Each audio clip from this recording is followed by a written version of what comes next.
As you know, our intraceuticals luxury products work well on the skin, and it has a huge list of clienteles worldwide. So what's the secret of the success of intraceuticals product? The secret lies in the selection of actives and robust science behind the product development. I am the head of R&D. My name is Dr. Prashant Sawant. I have PhD in chemistry and MBA in marketing. I have total 25 years of global experience. I am author of 17 patent applications and 40 plus research publications. So before I start with the science of active, let's have a tour to our R&D lab at Intraceuticals. I have two staff, Ashley Carroll and Fiza Misran. Both of them have Bachelor of Science honors degree from Monash University. Ashley Carroll mostly focus on new product development and regulatory work, whereas Fiza Misran works on reinventing the products and the quality control of the products. My name is Fiza Misran and I work as a formulation chemist at Intraceuticals. I am involved in the product development as well as analyzing the quality of the products.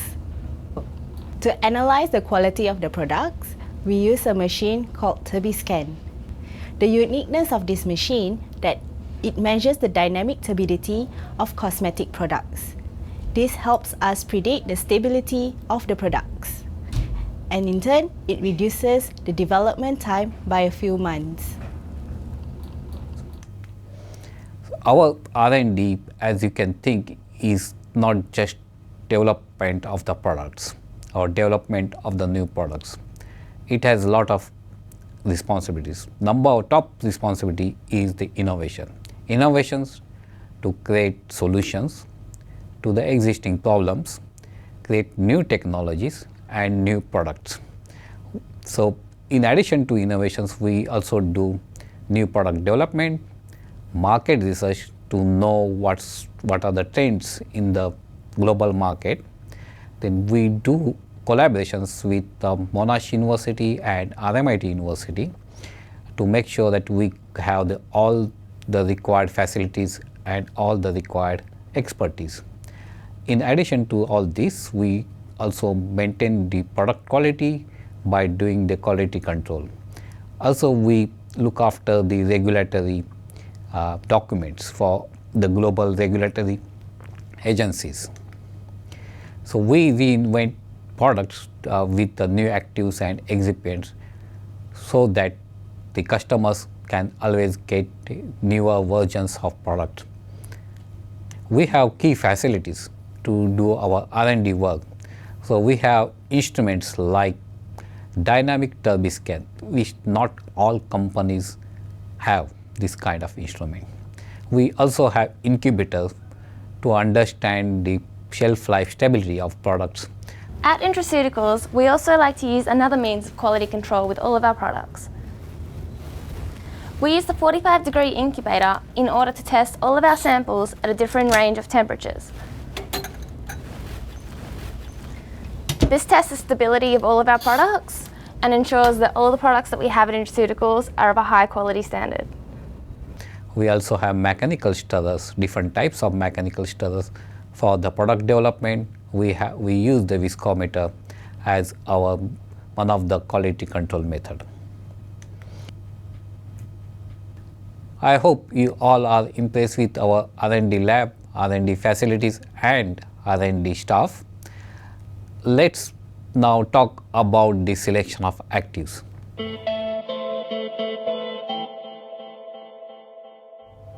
So today I am going to talk about how we select the actives, the science of sodium halosonate and how we use in intra-layering technology. Also I am talking about hyperpigmentation and biochemistry and also talk about the aging and wrinkles, and also briefly discuss about new product development at Intraceuticals.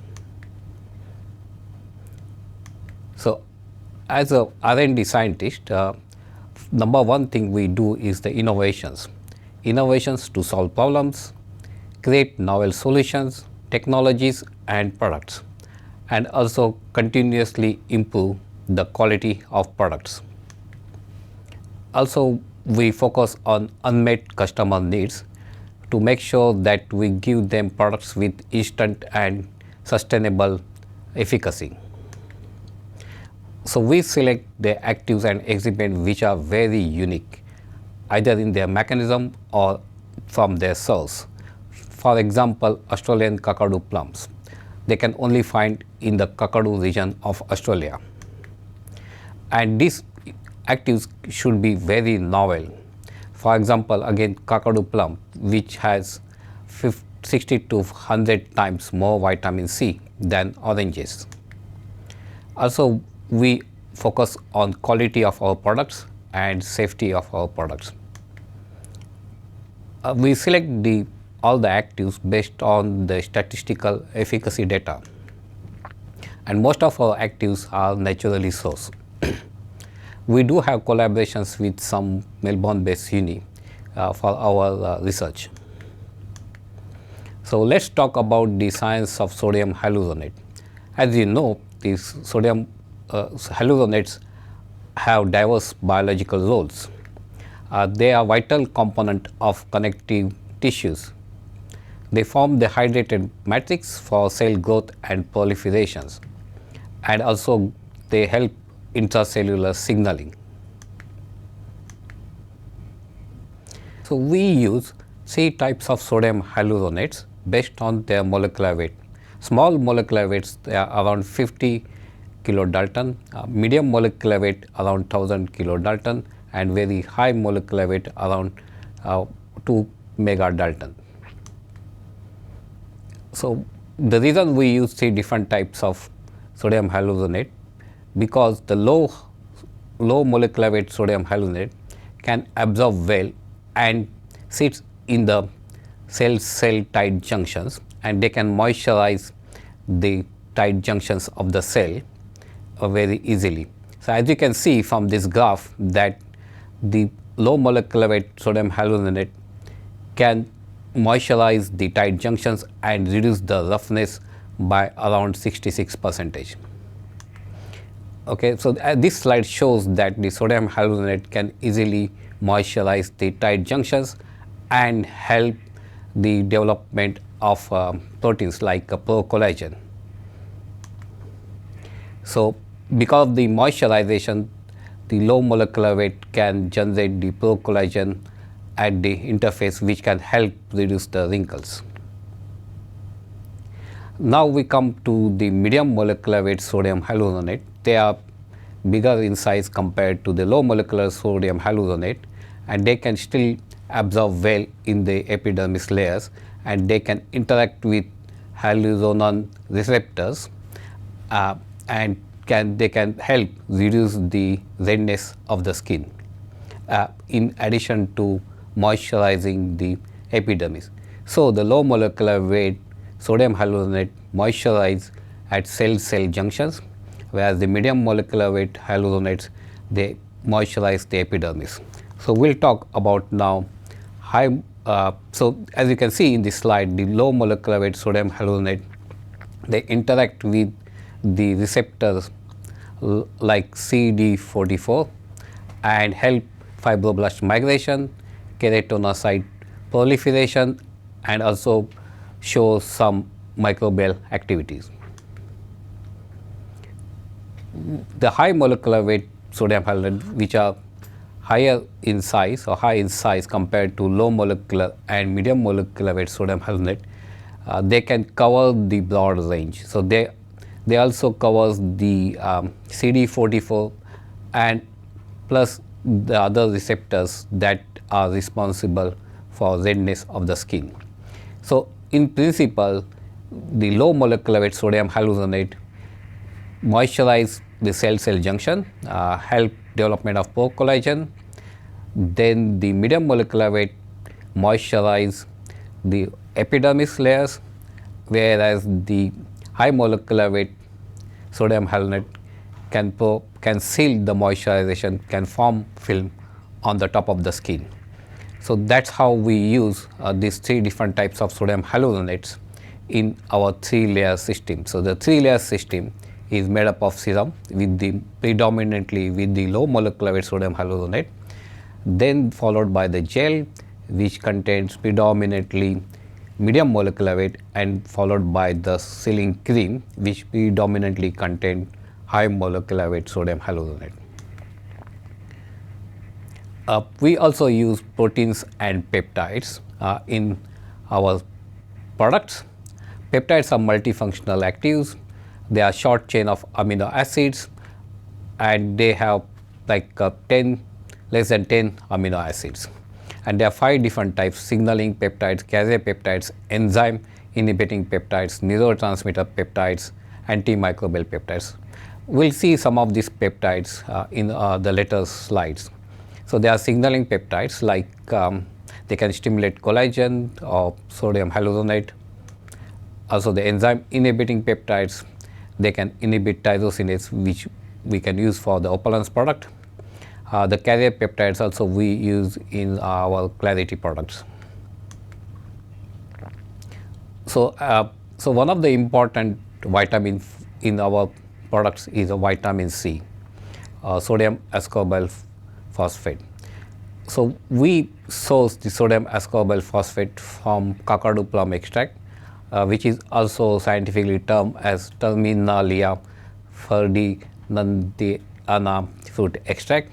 So this contains 60 to 100 times more vitamin 60 to 100 times more vitamin C than oranges, and the vitamin C, as we know, have the has the antioxidant effect, as you can see from this graph. So at 0.2% level, the antioxidant activity can be increased by 70+%. Also, this vitamin C help stimulation of collagen and hyaluronic acid inside the skin, as you can see from these two graphs. So the top graph shows that 0.2% vitamin C in this fruit extract can enhance up to 60% of hyaluronate in the skin, whereas at same level it can enhance 144% of collagen within the skin. Due to the enhancement of collagen and hyaluronate in the skin, wrinkles can get reduced. So as you can see from these direct visuals from the eye, you can see there is a reduction in the curve fits in very short period of time, within just 30 days. So you can see the roughness of the skin reduced by 38% after 30 days. Another vitamin we use is vitamin A. So we don't use vitamin A, we use a complex called retinyl palmitate carrot polypeptide. So this is naturally occurring in carrots. Vitamin A is a fat soluble and difficult to disperse in water. However, this complex with polypeptide can be easily dispersed in water. Also, it can promote the absorption and rapid utilization. Also, it is lipophilic in nature, so it's easy to absorb by the skin, because the skin has both lipophilic lipid components and aqueous component. So as you can see from this graph, that the absorption of vitamin A carrot polypeptide is enhanced by multiple times compared to the retinyl palmitate. So that's why we use this polypeptide complex. So let's talk a little bit about the hyperpigmentation. The hyperpigmentation can be hormonal or due to the sun exposure. So basically hyperpigmentation occurs when there is an overproduction of melanin. So hyperpigmentation can be pigment spots or the age spots caused by the sun damage. Also, it can be freckles, two types of freckle, FA leads and lentigines. FA leads, they are fat brown spots, appear during sunny months or summer, summer and fade in the winter, whereas the lentigines also appears in summer but doesn't get fade in winter. Melasma, cholesma, they are also termed as the mask of pregnancy because it affects 90% of pregnant women. This happens mostly because of the hormonal influences such as pregnancy, birth control or hormone therapy. So melanin production generally occur in keratinocytes and melanosomes in melanocytes.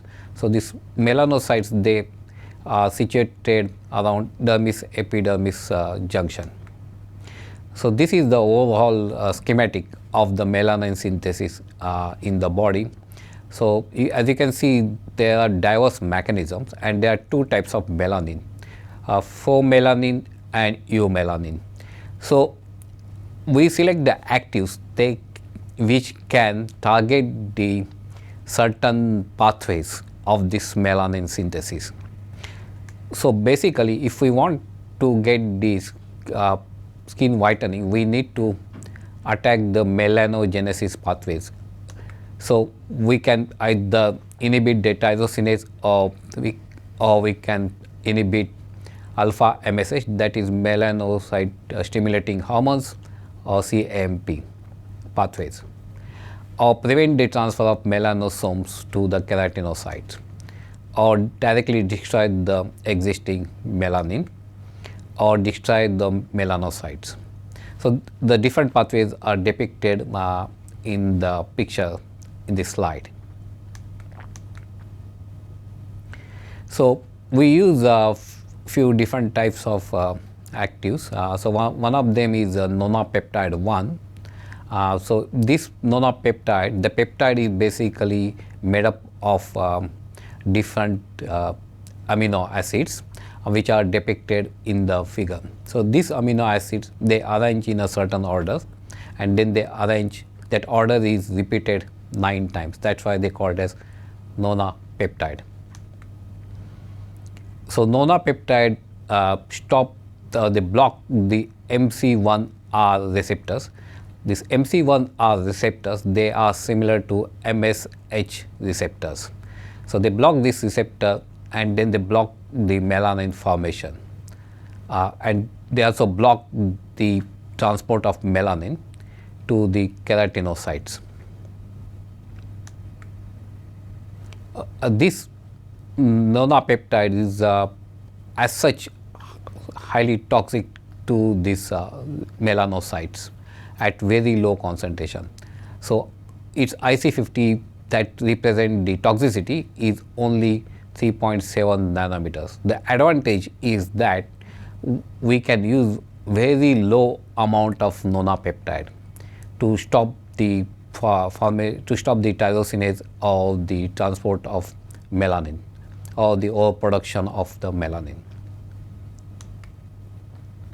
So as you can see in this slide, the nonapeptide can inhibit tyrosinase. So to the control, first the alpha MSH is added, and then you can see the black band formation, and on the top of that nonapeptide is added, and you can see that band is faded, which represent the inhibition or reduction of tyrosinase. Also nonapeptide 1 inhibit hyperstimulation of melanin. As you can see from this graph, that nonapeptide reduce the stimulation of melanin by 33%. So nonapeptide 1 blocks the melanogenesis pathways and inhibit tyrosinase activity and melanin synthesis. Second active we use is Rumex occidentalis extract. This Rumex occidentalis extract is procured from northern Canadian prairies, and it also a tyrosinase inhibitor, and its activity is higher than other actives. It helps reduce the pigmentation and skin erythema and reduce the appearance of age spot, and it's proven to be effective on the Asian skin. So basically this occidentalis extract blocks the tyrosinase in two different pathways and also stop the melanin formation. So as you can see from this graph that Rumex occidentalis extract is more effective than arbutin, turmeric and hydroquinone. Hydroquinone is not an OTC product in USA. It is a prescribed product in USA. So compared to other actives, although the Rumex occidentalis extract is found to be very effective. So let's talk about the anti-aging products. So atoxylene range is basically developed for the aging problems. So as you can see from this top figure that with age this skin slowly start degrading or look more wrinkle ridden. Okay, and there are different types of wrinkles on the different part of the face, as you can see from that other picture. So skin aging is basically a complex biological and mechanical process. Is influenced by combination of exogenic and endogenic factors. So endogenic factors can be genetics, cellular metabolism, etc.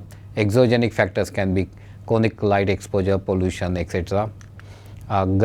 So with the gradual loss of the skin, if the skin can turn saggy, and with the aging, there is a slow epidermal turnover rate and a slow cycle lengthening. So we use few different types of actives. So I'll talk about 2 or 3 actives today. So one of them is the Alteromonas ferment extract, which is very unique and natural exopolysaccharide. It is a high molecular weight polymer, mostly composed of sugars. And as you can see in this micrograph, that this polysaccharide can easily absorb well into the wrinkle areas of the furrows of the skin, and we can see very instant effect. Within of 15 minutes we can see the tightening effect that eliminates the curvet and the roughness, and also it gives the smoothness to the skin. As you can see from this direct visual that within a 15 minutes the curvets are reduced, and also the analysis shows that the wrinkle depth is reduced by 16% within 15 minutes. So second active we use in atoxylene product is acetyl glutamyl hexapeptide 1. This is a very interesting hexapeptide. This is a modification of arginine peptide. So the snare complex in the skin becomes relaxed for some reason, maybe because of the stress or because of the sun exposure or because of the aging. And this hexapeptide competes with the other natural proteins to stabilize the snare complex. As you can see in the first graph, first picture, there is a very small circle around SNAP25. So that's where this peptide absorb and try to stabilize the snare complex. And as you can see from this the graph, that the SNAP8 or the acyl glucamyl hexapeptide can reduce the muscle contraction by stabilizing the snare complex and reduce the wrinkle depth by 63% within a month. So the combination of these 2 actives along with the third active can help reduce wrinkle instantly through our products. So the third active I am going to talk is hibiscus esculent extract. Basically it is an extract from lady's finger or okra. So this is sort of a vegetable alternative to Botox. So it is a complex of oligopeptides obtained by biotransformation of okra. It helps to smooth the expression lines, eliminates invasive procedures from the Botox, and also can be found in facial anti-age products. So this inhibits the muscle cell contraction and protects cells and dermal macromolecules from the oxidative stress. Their mode of action is completely different from Botox. So in Botox, basically Botox inhibits the acetylcholine release from the stimulation of the nerves. But this is Botox is like sort of a prescribed product in USA, and it needs a procedure. Hibiscus esculent extract is different from Botox. You don't have to inject into the skin. It's much safer than Botox. As you can see from the first two pictures, that the wrinkle depth is reduced after the 3 weeks of treatment. So there is a improvement of around 22.5% in the skin roughness or in the wrinkle depth by using this hibiscus esculent extract. So, and also you need to use only 1% of this extract in your products. So this slide just shows that what are the other activities currently we are doing at R&D. So this is the only few activities I am showing here. So we always redevelop the existing product as a part of the continuous improvement program, basically to reduce the effects of peeling or odor or color.